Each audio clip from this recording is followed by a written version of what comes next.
Lu Fang steps forward and reacts with surprise, saying it's been a long time since he encountered a dragon egg after a bow.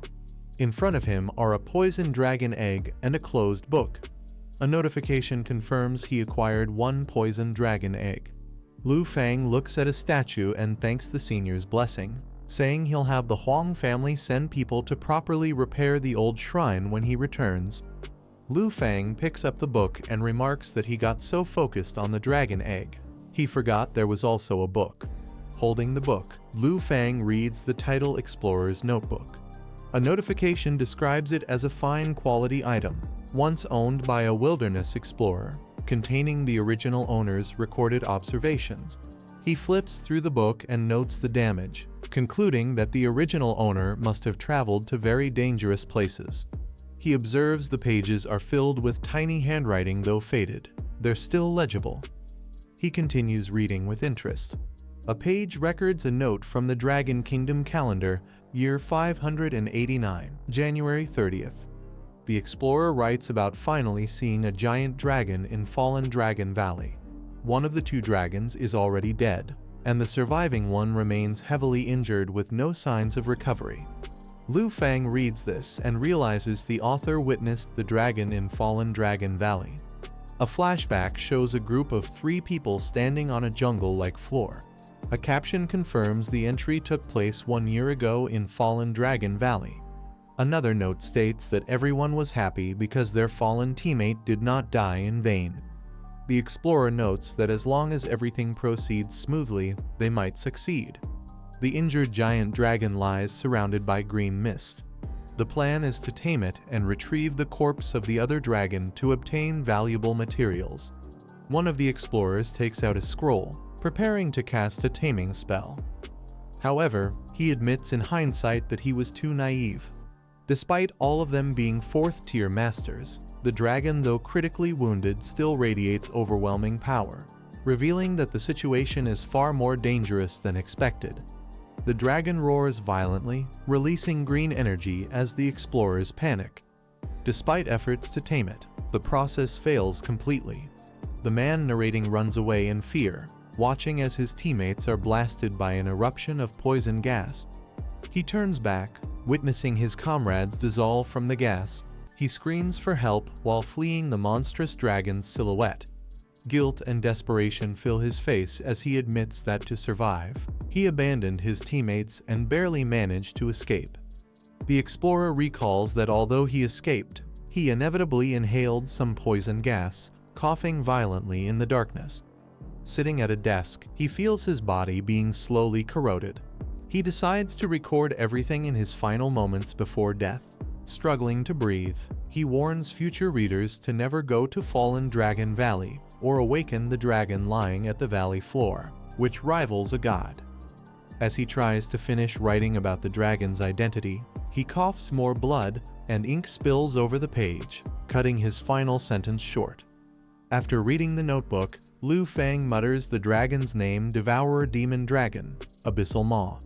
He suddenly remembers a connection, flipping the pages and realizing something important. A past quest from the Flying Dragon Mausoleum comes to mind. The objective of that hidden quest was to kill the same dragon mentioned in the book. Reflecting on that time, he recalls that with no clues and lacking strength, completing the mission seemed utterly impossible back then. Lu Fang clenches his fist with determination and declares that defeating the dragon is now within reach. Holding up a glowing scroll, he reveals that he obtained a summon slot expansion scroll, which means he can now directly tame a dragon pet. As 4 colored portals appear before him, Lu Fang calmly says there's something he must do first. With his elemental spirits gathered around him and the dragon egg at his feet, he confidently announces it's time to meet their new dragon companion. He activates the summon slot expansion scroll and confidently declares he's ready. His current contracts show 4 dragons: Black, Emerald, Sky, and Azure, leaving 1 empty slot. He gathers all his companions and announces that the new member, the little poison dragon, will be joining them soon. As everyone crowds around the egg, Lu Fang reminds Xiaoi and a bow not to bully their new companion later. the dragon initiates the taming process using the dragon riding technique, which is specifically designed to tame dragon-type beings.